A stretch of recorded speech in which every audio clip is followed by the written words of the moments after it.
All right, welcome to another Pro Football Doc Sports Injury Central podcast. Very special one here, not because I'm late running in from surgery, but our very special guest, and we're going to do some fun live things. It's fantasy football season, bringing in a guy that I call a friend. I've worked a lot with. I've been on his podcast a bunch.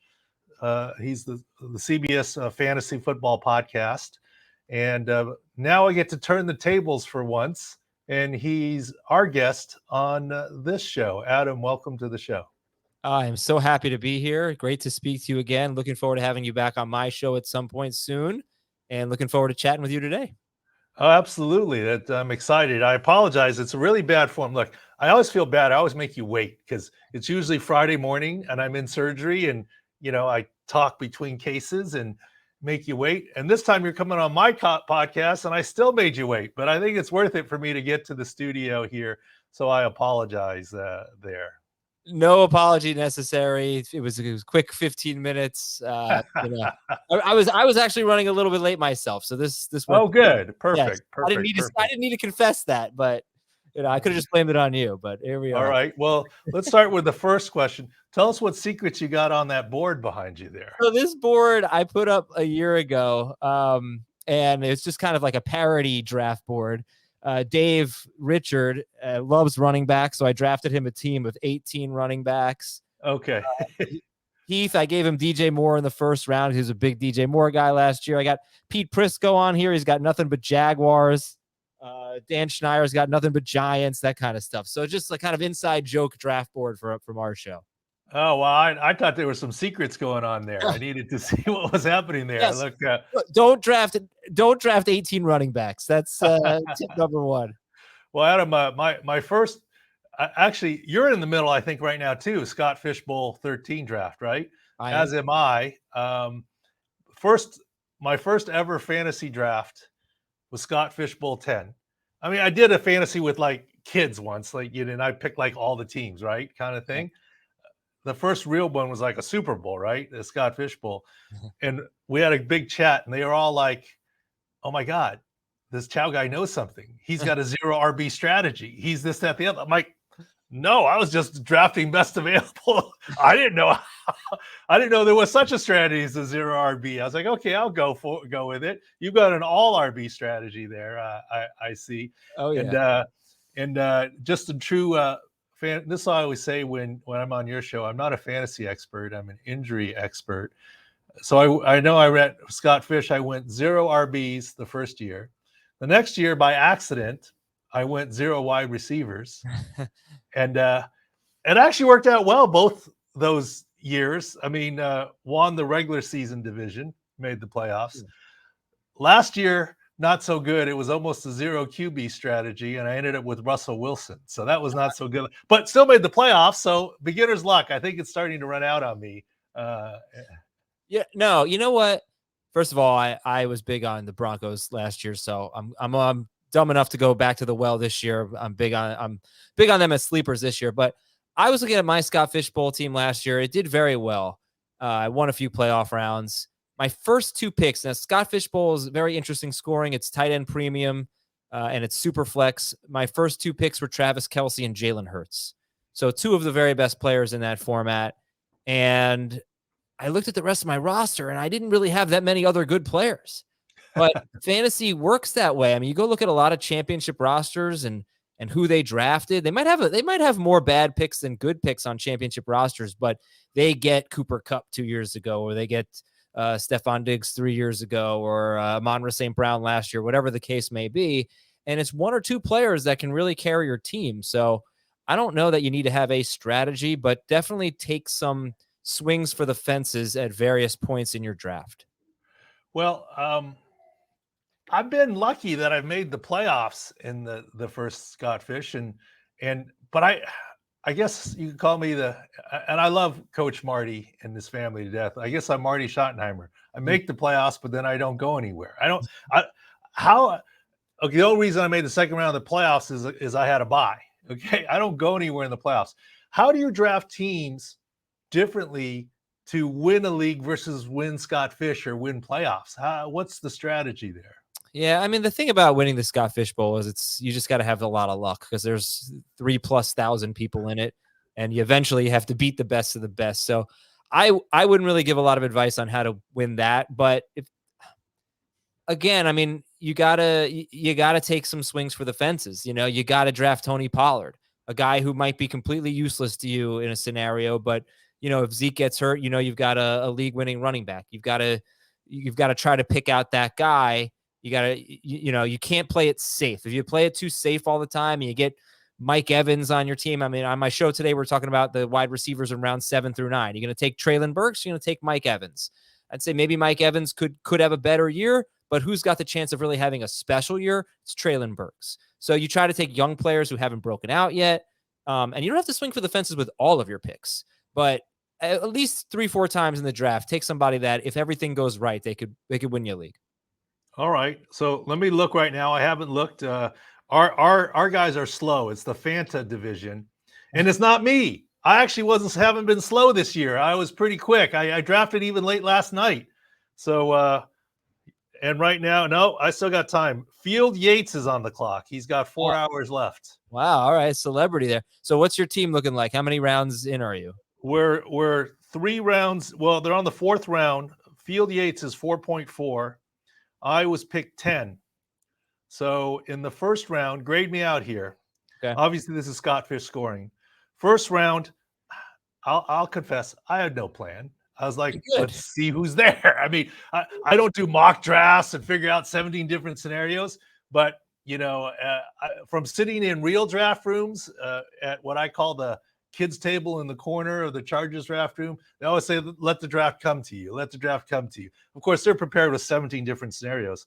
I had no plans of taking a running back in the first round, but Christian McCaffrey fell to me. Oh, yeah. I felt like I had to. Yes. So our draft, it went Josh Allen, Patrick Mahomes, Travis Kelce, Jalen Hurts, Joe Burrow, Justin Jefferson, Lamar Jackson, Justin Fields, Justin Herbert.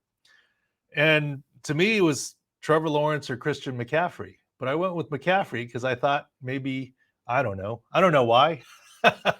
It's almost exactly what my draft was like, because I had the 10th pick and McCaffrey was off the board, but I went with Eckler, and I was deciding between Lawrence and Eckler. Actually, really wasn't that big of a decision, but I was hoping for Lawrence in the next round, and I did get Lawrence in the next round. So I was basically right. Your same exact thinking as what you had. Well, channeling my Adam advice of swinging big, that's what I was hoping for in the second round for a quarterback. And I took the chance, and indeed, second pick, so that's 2.3, was DeShaun Watson. Yeah, I think it's a great pick. If I had not gotten, I mean, I feel like you're in my head here. If I had not gotten Trevor Lawrence at 2.2, I was going to take DeShaun Watson, who actually didn't go until 2.9. We had a run of non-quarterbacks, but he was the next quarterback off the board. So I think you made the right picks. And then I was surprised at this point in time. Then the next picks after so on the turn was Trevor Lawrence, Dak Prescott. Then it came around Jamar Chase, Austin Eckler, and to me, Deshaun Watson. Then it went Mark Andrews, Tyreek Hill, Bijan Robinson, Cooper Kupp, Saquon Barkley, Stephon Diggs, Jonathan Taylor, Tony Pollard, Nick Chubb. No quarterbacks. I thought it was interesting. Yeah, because I think once you get past Watson, if people consider him that, certainly once you get past Lawrence, the way I think people are seeing it right now is you got the big three, kind of impenetrable. And then you've got Burrow and Herbert and Fields and Jackson for most people. And, well, actually, Trevor Lawrence is really in that mix because that's 7, I think. Or maybe that's 8. And then after that, people aren't as jazzed about Watson, or I am. Tua, Dak, Cousins. There's a tier there. So I'm not totally surprised that people weren't taking quarterbacks there. Gotcha. So then the third round reversal, right? And the first pick was then Tua, and the next pick was Derrick Henry. Yeah, it's a great pick. And I have to admit, I wanted Derrick Henry. I was eyeing Derrick Henry there. Their offensive line had some issues, injuries this year, but it's still Derrick Henry. and you get that extra 0.25 per carry this year or something. And Yep. Derrick Henry's still a beast. It's still Mike Vrabel. I really wanted Derrick Henry there. And my thought was, if I go Derrick Henry there, I still need a quarterback. Even though I got burned by Russell Wilson last year, I mean, I got burned once. I probably would touch the oven again. Yeah, I did. I have him. He's my QB too. But I got sniped on Derrick Henry. Who would you have gone next there? So I'm trying to think of who I in that spot and 3.2, you had 3.3. I took CeeDee Lamb. So CeeDee Lamb went after me. Pick after me. I did not pick CeeDee Lamb. I don't think there's a running back on the board that I would have taken there. I think maybe like a Javonte Adams, or you didn't have a quarterback at that point? No, I had DeShaun Watson. I probably would have gone either Tua or Javonte Adams. Okay. Tua actually went in 3.1. So you would have gone Javonte Adams. So channeling my Adam Aizer advice, swinging bigger. Right. I actually went to the well an old guy in a new team, Aaron Rodgers. Oh, yeah. Look, I mean, I saw a tweet from Adam Rank, a very respected fantasy analyst, who said he thinks Rodgers is going to have a huge season. He might. I think they're a little bit more conservative offensively, but that's the kind of pick that could win you a league. Well, my thinking there, Adam, was, gosh, he's got a more complete team around him, and he's got targets, but also looking at the draft, I look at it as quarterback because it's a super flex, right? So quarterbacks are the highest scoring people of all, period, in general. You need an accurate one for Scott Fishbowl. And I thought by the time, with the third round reversal, by the time I came back in the fourth round, I figured there's no good quarterbacks left. You're like starting to scrape the bottom. And, yes. And it's actually been kind of slow. After Aaron Rodgers, it was CeeDee Lamb, A.J. Brown, Kirk Cousins, T.J. Hawkinson, tight end premium, Josh Jacobs, Davante Adams, Daniel Jones, who I would have been happy with, and then Ramondre Stevenson, Amon-Ra St. Brown, and then the fourth round, Garrett Wilson, Breece Hall, Jalen Waddle to Field Yates waiting. I just didn't think I'd end up with a quality quarterback in the fourth round. I would have loved to have gone Derrick Henry and come back Russell Wilson. But so that's what happened. I went CeeDee Lamb and I got Russell Wilson at 411, but I actually didn't realize Josh Jacobs was on the board. I think I may have taken Josh Jacobs right after Henry went with your pick. Oh, okay. But Rodgers is a fine pick. I mean, and you're going to see there's going to be plenty of wide receiver value later. Well, and there's, for me, since I'm not an expert, there's a lot of sentiment. My very first Scott Fishbowl, I ended up with a Patrick Mahomes, Tyreek Hill stack, and Aaron Rodgers in the third round. And those three guys carried me that year. So that's the last thing I forgot to mention. This to win a league like the Scott Fishbowl, if you're obviously if you're watching and you're in it, there's still plenty of time to make your picks. Stacking is really interesting because you're just hoping that, like I have Lawrence and Calvin Ridley. You're hoping that your quarterback and wide receiver go off during a playoff week, and that's how you win. Unfortunately, with Rodgers, since Garrett Wilson, I think, is already off the board now in round 3 or for you or round 4, you can't stack if you don't get Garrett Wilson. But that's just one thing to consider is to try. Well, you've got DeShaun Watson, so maybe you could grab like Amari Cooper at some point. Yeah, I'm looking at Amari Cooper, and if my draft mates are watching, I'm giving away my thinking here. But yeah, I'm thinking about Amari Cooper. He went 69th overall. So you don't have to take him with this pick in my draft, in my Scott Fish draft. Yeah. And then, I'm starting to, what do you think? Since I already have Christian McCaffrey, what do you think about George Kittle? Yeah, tight end premium. I mean, I don't love Kittle this year, but he's been a top 4 tight end per game, I think 5 years in a row. So he's probably better than I'm giving him credit for. But would you worry since I already have CMC? No. Okay. No, I wouldn't. It's reverse stacking. What do you call it? Splitting, or I don't even know if there's a word. Yeah, no, I mean unless McCaffrey throws him a touchdown pass, you're not really going to benefit from the two of them. But no, it's fine to have both. Breaking news. Uh-oh. Field Yates in the 4th round, 4.4 selects Jared Goff. That's an interesting pick. I don't think he's got a ton of upside. I think he's more of a safe pick, but Fields is not going to be picking again for a little while. So if he doesn't take a quarterback there, he could be stuck with like Derek Carr. So I get that pick. Yeah. So Fields is just copying me because I got 2 QBs, so he wanted 2 QBs. This is what I love Russell Wilson. I mean, I think I just would straight up rather have Russell Wilson than Jared Goff. To me, that's sort of a who could win you your league. And I don't think Jared Goff can win you your league, and I don't think Russell Wilson will, but I do think there's still a chance that he, just like Aaron Rodgers 3 years ago, just like Tom Brady after his last year with the Patriots, counted out completely. I think even Drew Brees at one point in his career toward the end was counted out and he came back strong. I do think that Russell Wilson has another good year left in him. Well, there's no question I would have preferred Derrick Henry in the 3rd and come around with Russell Wilson. Didn't happen.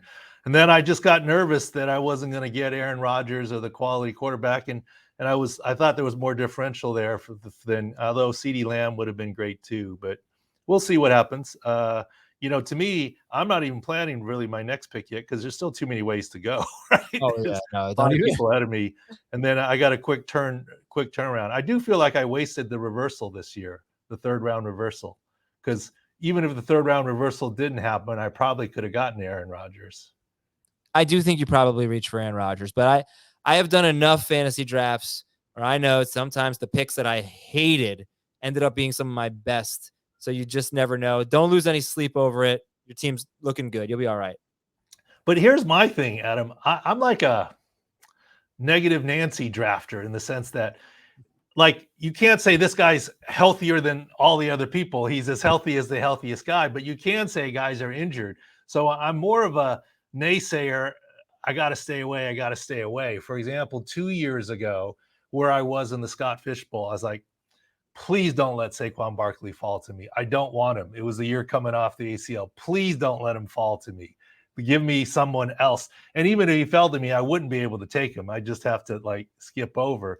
And if the guy before took Saquon Barkley. So I do a lot of that. Like I can't have this guy because of injury or what have you.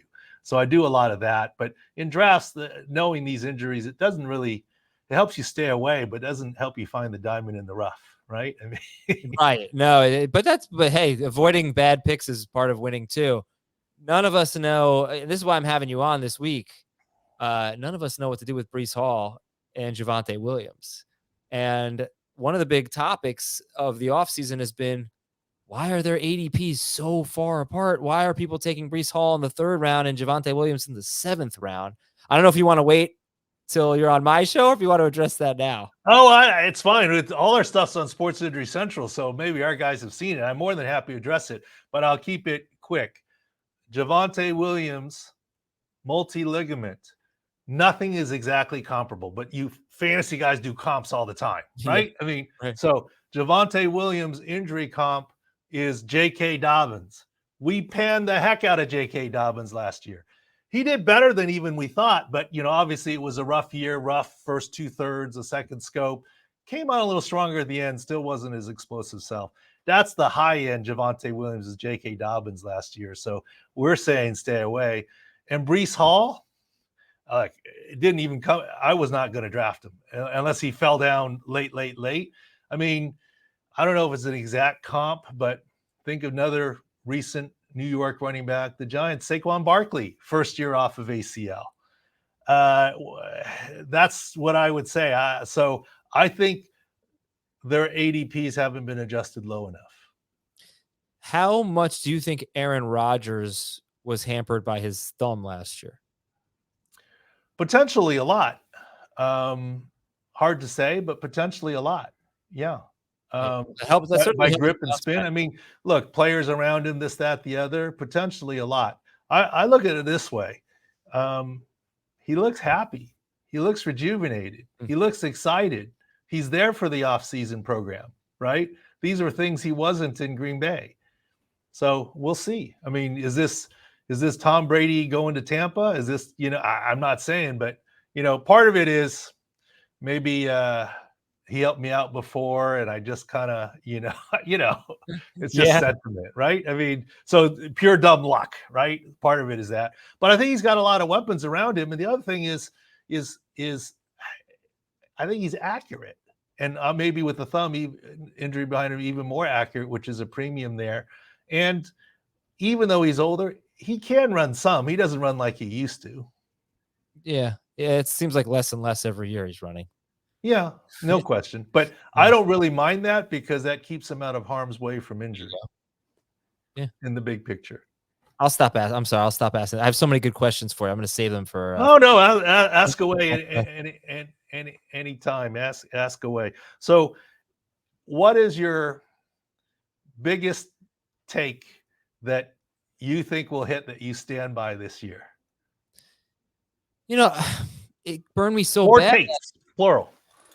Yeah, I think it's Russell Wilson, and the best part about it is that he's, possibly your last pick in a one quarterback league. You don't have to, even if I'm wrong about it, it's not going to hurt your team.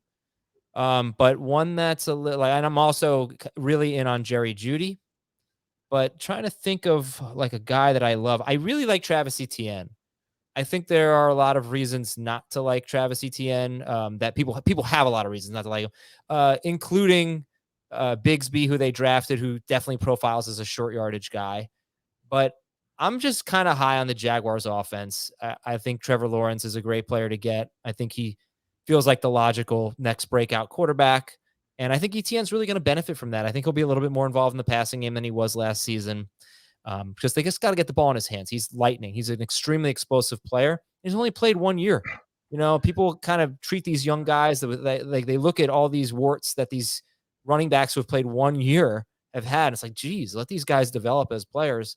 And I think Jacksonville is just arrows pointing up for them. So if you see Travis Etienne in the 4th round, which is very realistic, I think that is a slam dunk pick. Another guy, one more, I think Jahmyr Gibbs is going to have a huge year. So I took him in the 3rd round. I only have 2 leagues. One of them is Scott Fishbowl. You can't really focus on the ADP there because of the scoring and the format. But the one league that I have done so far, the one draft I've done, Jahmyr Gibbs was my 3rd round pick. I think I had the 11th pick, so 35th overall. And I'm totally comfortable with him there. Jacob, he's our producer. Jacob, edit that part out about Travis Etienne. I am eyeing Travis Etienne. Just joking. It's all good. I see your picks. Austin Eckler, 1.11. Trevor Lawrence, 2.2. CeeDee Lamb, 3.2. This is Scott Fishbowl. Russell Wilson, 4.11. Travis Etienne, 5.2. David Njoku, I had him like last year. I like him this year too. Maybe that's the DeShaun Watson pseudo stack. There you go. 6.11. And then Calvin Ridley, who I like, 7.2. I like Trevor Lawrence too. So we didn't even talk about this, but that either means I'm doing really well or you're going to be terrible this year. I don't know which. You've done pretty well in the Scott Fishbowl, so I like where it's beginner luck. I mean, I made it through, but it's just it is what it is. And I made the first year Stephania Bell was in the league, and we had a friendly wager, and I was rolling pretty good, except rookie mistake. I think I had 4 of my top 5 players all on a bye week. The week I played Stephania. That'll do it, man. I mean, I don't think I paid that much attention to that, I don't pay attention to it. Look, I have 3 Jaguars. You think I'm going to win the week that Etienne, Lawrence, and Ridley are on bye? There's no chance. Yeah, it's all good. All right, Adam, I really appreciate you. Thank you for coming on our show here, and look forward to coming on your show this week and many times, and ask away all the questions. I have fun turning the tables and just having a conversation. I really appreciate you. Yeah, thank you so much for having me. All right, we'll take a quick break and we'll come back with the rest of the Pro Football Doc Sports Injury Central podcast. Follow Adam Aizer. He's a good guy. He's got good content. He's got a good podcast. Sometimes his guests are a little questionable like this week, but overall, he's pretty good. All right, welcome back to part 2 of the Pro Football Doc Sports Injury Central podcast. I enjoyed talking to Adam. It was kind of fun. It's kind of fun to do the Scott Fish draft pseudo live. Have Field Yates pick Jared Goff during the broadcast. To clarify, we actually recorded today 2 parts. I had to see some patience in between, and back to part 2 and waiting to pick the next pick. We'll take Adam's advice a little bit. What do you think, guys? Yeah, it's fun to see the insight into your fantasy process, which is pull it up and see who's available. What do we call it, Doc? Well, I mean, no, right? it's from many years of sitting in an NFL draft room. Let the draft come to you. Right. Don't force the issue. Stay true to your board. Except I don't really have a board. It's just a feeling. I look at my board as I get close. Actually, I'm getting close now. Should we do a pick sped live? up. Are we doing a pick live? We went from maybe. I think we should. Jared Goff, Field Yates. Then here come the quarterbacks: Anthony Richardson, Geno Smith, Chris Olave, which I guess if he dropped to where I was, I'd have to take him, but he didn't. Yeah. Aaron Jones, who I probably wanted to take.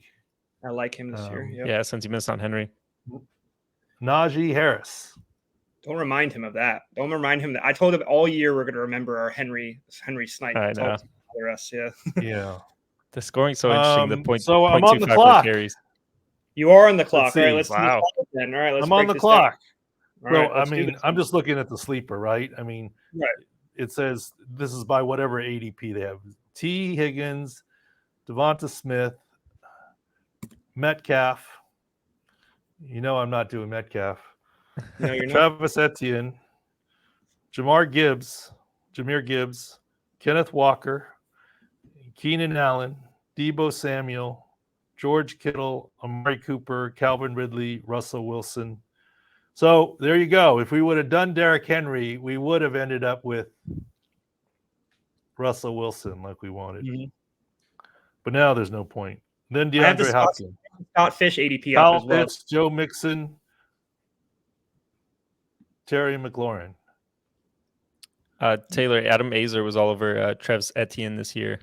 Yeah, I was talking to Doc about him. I think he takes a step because this is the first full year. Remember last year he was getting in the groove of the NFL because he had the injury before. This is his second year in the offense. I think he could take a step. Did you see how nice Adam was to me? He goes, yeah, picking Aaron Rodgers third, that's one way to win the league. You got to step outside the box. Translation, you overdrafted. That's what I heard.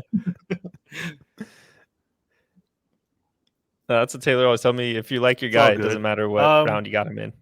Yeah, it's a guy's draft for sure. Well, that's what they say in the NFL too. If you like your guy, take him. Don't lose him. Get your guy. Yeah. Get Absolutely. your guy. Go get him. Play games and miss ADP, out. remember, Doc, ADP is just a guide. It's not something you should go, oh, the guy's number one on the ADP. Let me just snatch him. Yeah, it's never going to be how. No, I know. So we won't take up too much time in the podcast. Give me your pick. All right, tell people Christian McCaffrey, yes, DeShaun Watson, Aaron Rodgers. To ask you this,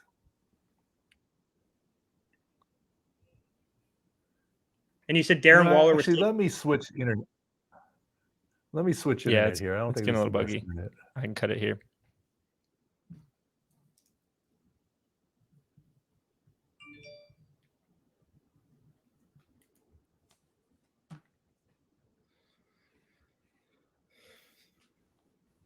Should we start over or just keep going? Keep going. Oh, okay. Sorry, I was going to get this. All right. So, quick. Give me your. I'll read the next 20 names on here. You tell me which one I should take. I have Christian McCaffrey, John Watson, Aaron Rodgers, and we're at 4.10. And coming around, the next one is 5.3.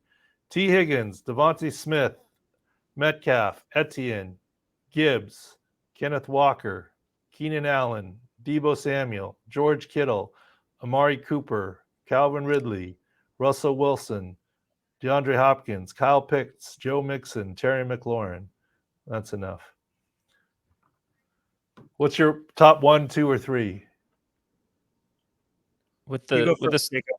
with the scoring, I like falling into the David Njoku stack that you mentioned in part 1. I think that he's not Yeah, but Njoku not is someone you not. need to go who. No, not someone you need to go here. I'm just saying we don't have to after the prioritize turn, maybe. tight I'm end against here. that completely. DeShaun Watson does not throw to the tight end at all. I was high on the Njoku last year because Jacoby Brissett was starting, and he targets the tight end most of any quarterback in the league. If you want to do a stack, you need to do Amari Cooper. You Right. would be reaching a tiny bit But for Amari Deshaun's Cooper. a changed man. Just kidding. Not about throwing the tight end, I guess. Ridley stuck out to me. I think we're high on him this year coming back. It seems like wide receiver is a need on the roster right now. And Goddard and Waller are both gone, correct? Oh no, Waller they're still around. Oh, Waller's there? Goddard is still there. Waller's still there. Yeah, those are both my picks.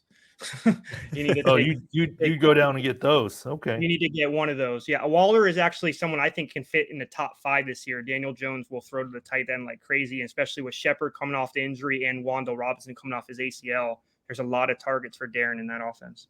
Well, I'm still getting acclimated to the Scott Fish game, but with the tight ends basically being 2 points a catch plus first down yardage plus the yardage on top of that it's stacks heavy for a good tight end and someone who's going to get targeted a lot, especially with the Giants 2 injuries on their roster, big wide receiver injuries, Sterling Shepard and Wan'Dale Robinson. So that kind of lends itself to Darren Waller. Yeah, but we're going to get Waller on this turn. Right. At 5. Why? He's not even on the screen of the ADPs. Yeah, it's a sleeper ADP. I'm looking at Scott Fish ADP. He's going to be drafted sooner than later. Oh, see, I don't know. All your I draft sent you the link. Don't play like you don't know. I got you all informed, Doc. I want to make sure you're. Look, what this is gonna. What do old people say about Can't teach a dog new tricks. leading a dog new tricks or leading a horse to water? Right. Yes. Yeah.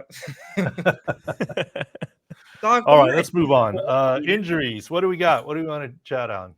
Yeah, just wanted to plug our NFL preseason preview. It'll be coming out right before training camp. I think we're shooting for the 24th as the release date. We've been releasing some snippets, Saints, Chiefs, Ravens, Dolphins, teams like that, a couple of big fantasy names, but we're also looking at offensive line to key defenders. So it's not just the fantasy relevant names, but I know that's what a lot of people look for it for. You can sign up for notifications on the website to get those snippets as a release. But again, the 24th is when the full thing will be out. So keep an eye out for that.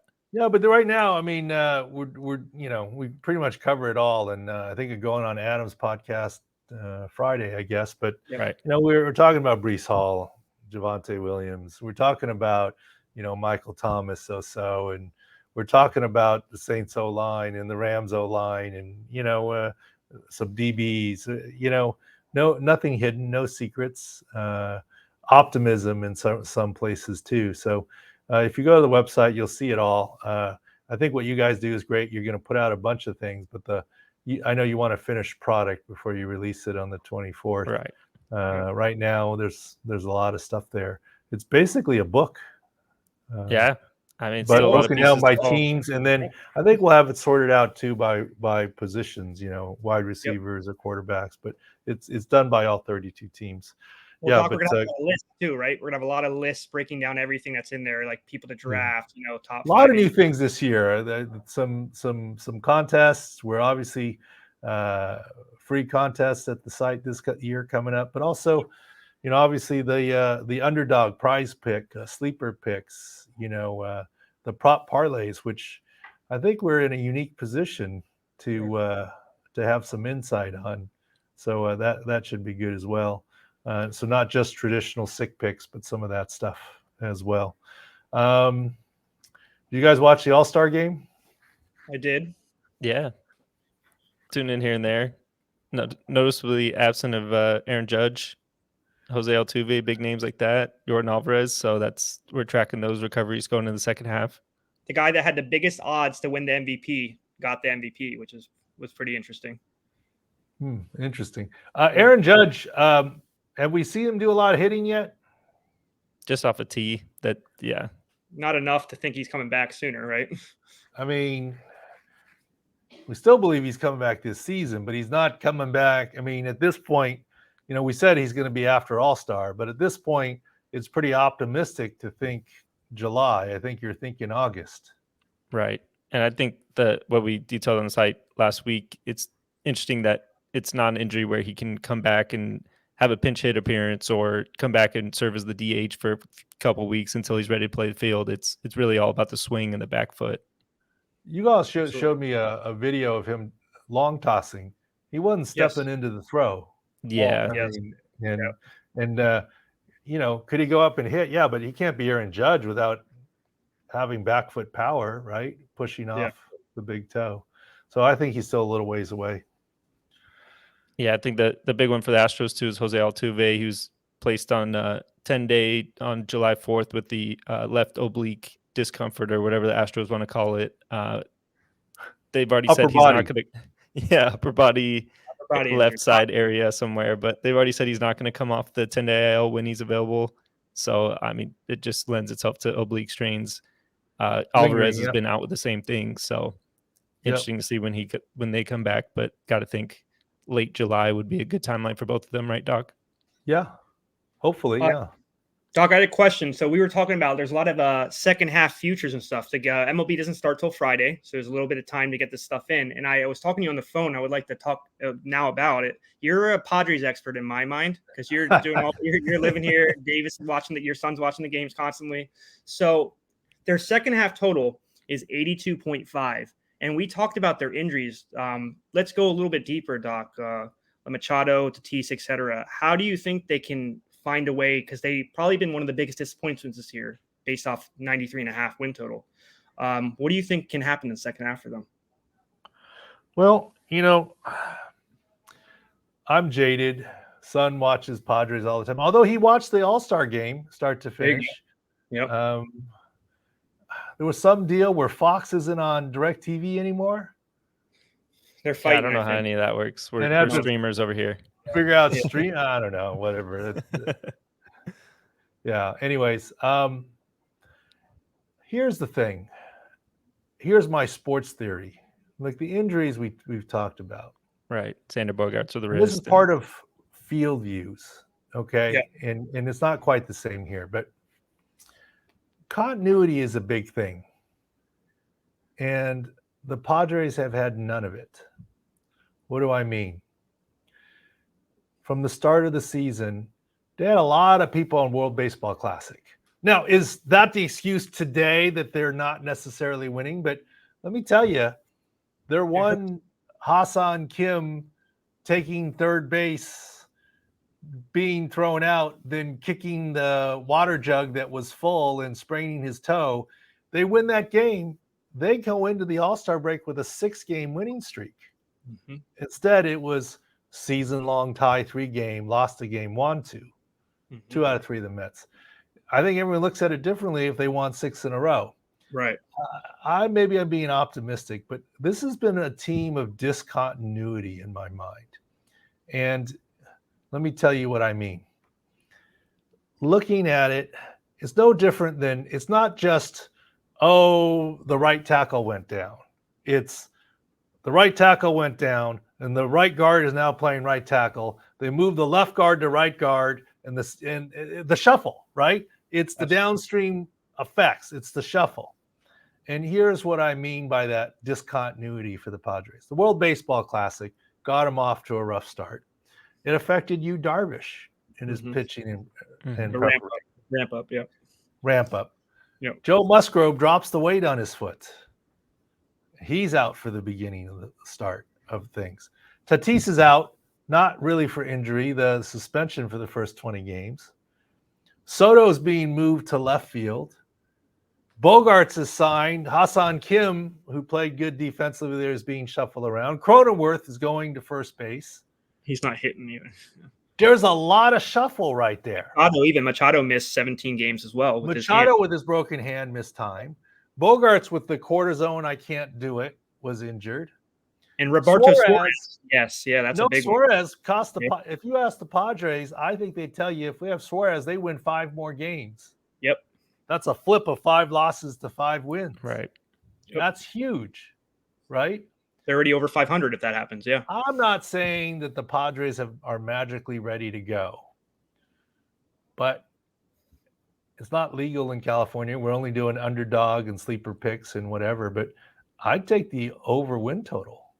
And at 6 picks, we will probably promote that. Yes, I think that's something. But here's my point. I'm not saying that means they make the playoffs in the wild card. You got to see what the other teams do, right? I mean, for them to guarantee playoffs and wild card, they got to play like 666 or 700 baseball.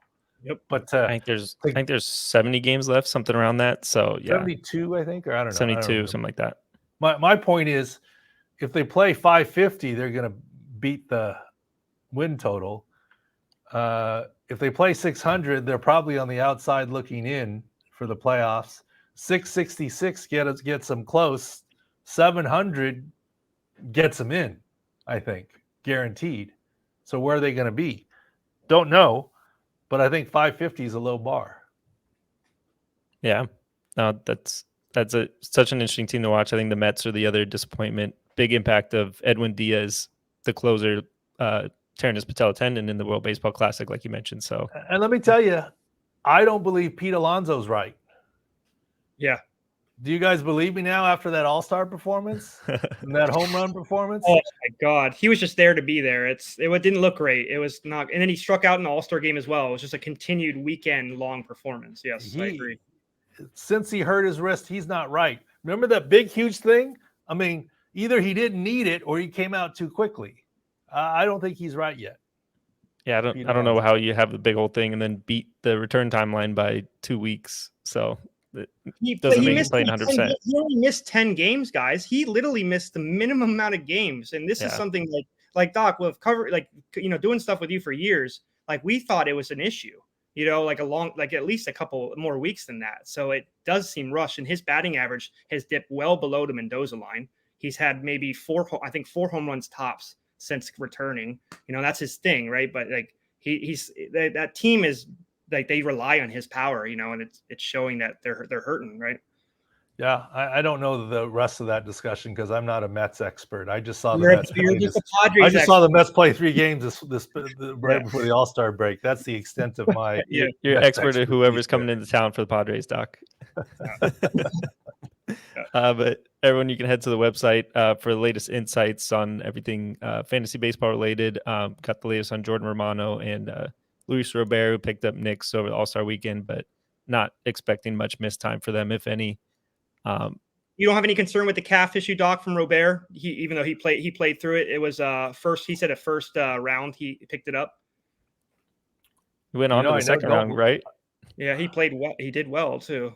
Do you need your calf to hit home runs, Doc? Calf, not so much, but you can to play in the field. You might. Yeah, right. For sure. But I think you can hit. Okay. Cool. Did you guys see that guy who fell down the stairs? I did see that. I sent you that video. Yeah. Yeah. What was that? Like some minor league hockey? Like, I didn't even understand what the context was. It looked like, yeah. But he's two patella tendons short of a regular person there. I mean, what did the tweet say? He tore his CVS, his MLB, his MCL. Like, he tore every single acronym. There's that one, and then there was the Rick Ross one going off the diving board. Stock. Yeah, his knees gave out there. Yeah, we won't make fun of it. That guy's hurt. I mean, patella tendon ruptures. He couldn't get up. He couldn't. He tried to get up. It was just failing him. Yeah. Yeah. All right. Anything else, guys? No, we're cranking away at the preseason preview. We're heading full on into football season. So exciting stuff. Some new changes. It'll be fun. Thanks to Adam Aizer for joining us, CBS Fantasy Football Podcast.